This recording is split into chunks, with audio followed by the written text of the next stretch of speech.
လူတိုင်းသိနေတဲ့အမှန်တရားတစ်ခုရှိတယ်ဒါပေမဲ့အဲ့ဒါကိုဘယ်သူမှမျက်နှာမမူကျင်ကြဘူးအဲ့ဒါကဒီနေ့ကျွန်တော်တို့သိရမယ်ဆိုတဲ့အမှန်တရားပဲစတော်ဘယ်ရီရတာဆိုတဲ့ဗုဒ္ဓခေါ်တဲ့ပုံမြင်တစ်ခုပြောပြမယ်ဒီနေ့လူတစ်ယောက်အတော်ထဲမှာတယောက်တည်းလမ်းလျှောက်နေခဲ့တယ်အဲ့ဒီအချိန်မှာသူ့နောက်မှာခြေလောင်နဲ့ဟိန်းတဲ့ကြားတစ်ကောင်လိုက်လာတဲ့ကြားတယ်အတန်ကြားနဲ့သူမစင်စားတော့သူပြေးတယ်အသက်ရှင်စိတ်စောနဲ့ပြေးတယ်သူခြေတော့လည်းညောင်းလာတယ်အသက်ရှင်လည်းမောရတော့ဒါပေမဲ့လည်းသူပြေးတယ်ပြေးနဲ့သူတတိထားမိတဲ့အချိန်မှာသူကကျောင်းနှခမ်းပါနာရောက်နေပြီဒါပေမဲ့သူနောက်ပြန်လှည့်လို့လည်းမရတော့အရှိကိုဘယ်လိုဆက်သွားမလဲပဲစဉ်းစားရတယ်သူကြည့်လိုက်တော့ဒီစက်ရနမြက်တစ်ချောင်းတွေ့တယ်အဲချောက်ကပြနမြက်တစ်ချောင်းသူတွေ့ပြီးဆင်းလိုက်သူဆင်းရင်တော့ဘက်လောက်ရောက်တော့သူအန်ဒီကင်းမီလို့ထင်တာပဲမဲ့အောက်ကိုကြည့်လိုက်တဲ့အခါအောက်မှာနောက်ထပ်ကြားတစ်ကောင်ရှိနေတယ်အပေါ်မှာတစ်ကောင်အောက်မှာကတစ်ကောင်ဒီချိန်မှာသူ့ရဲ့ဘဝကရှင်ချင်းနဲ့တည်ချင်းကြားမှာကျိုးတစ်ချောင်း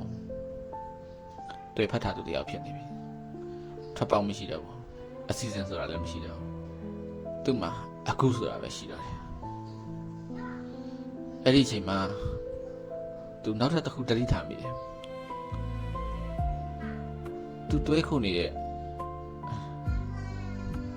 ညမြင့်ကျိုးကြွဖြူနဲ့ကြွမဲဆိုတဲ့နှာခေါင်းကတိုက်ဖြတ်နေတယ်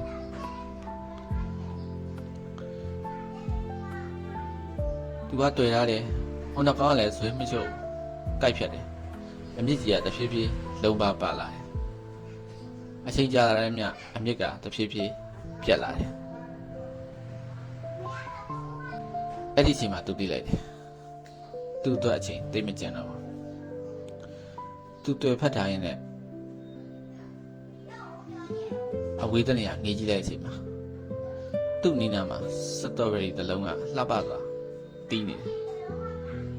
အယောင်လေးကနေနေရဲရဲနဲ့တောက်ပါနေသူကအားပြပြီးလက်တစ်ဖက်နဲ့လှမ်းခုမှာစတော်ရီကိုခုလို့ရသွားတယ်အဲ့ဒီအချိန်မှာအားရပါရမမောနဲ့ပါစက်တဲ့ကောက်ထဲစားလိုက်တယ်အပေါ်မှာကြားတကောင်အောက်မှာကကြားတကောင်တွေ့ထားတဲ့ຫນွေမြက်ကလည်းမကြခင်ပြတ်တော့ဒါပေမဲ့အဲ့ဒီအချိန်အခိုက်တန့်လေးမှာသူစတော်ဘယ်ရီရဲ့အရာသာပြေဝခံစားလိုက်ရတယ်အရန်ချူတယ်အခါတိုင်းစားဖို့တဲ့စတော်ဘယ်ရီတွေတောင်ချူတယ်ဒါပေမဲ့စတော်ဘယ်ရီတွေကအထူးဖြစ်နေလို့မဟုတ်ဘူးဒီအချိန်မှာသူ့မှာအတိတ်လည်းမရှိတော့ဘူးအနာဂတ်လည်းမရှိတော့ဘူးသူ့မှာအခုပြစ္ဆုတ်ပံဒီအချိန်ကာလပဲရှိနေလို့ပဲဗုဒ္ဓကဒီပုံမြင်ကိုဟောပြပြီးနောက်ဆုံးဘာဖြစ်သွားလဲတော့မဟောပြခဲ့ဘူးသူတက်ရှင်သွားလားတည်သွားလားအဲ့ဒါကအရေးမကြီးဘူးကျွန်တော်တို့အရေးကြီးတာကသူအဲ့ဒီအချိန်မှာဘဝတကယ်အသက်ရှင်နေခဲ့တာကျွန်တော်တို့ဘဝမှာကြားတွေကအမြဲရှိနေတယ်မိတ်ဆွေတို့ဘဝတွေမှာလည်းရှိနေတယ်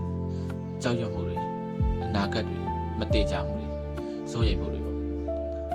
ဒါပေမဲ့ကျွန်တော်တို့အခုလေလွယ်ကျူတဲ့ချောင်းပေါ်မှာတွဲခုနေကြရတာပါပဲအချိန်ဆိုတဲ့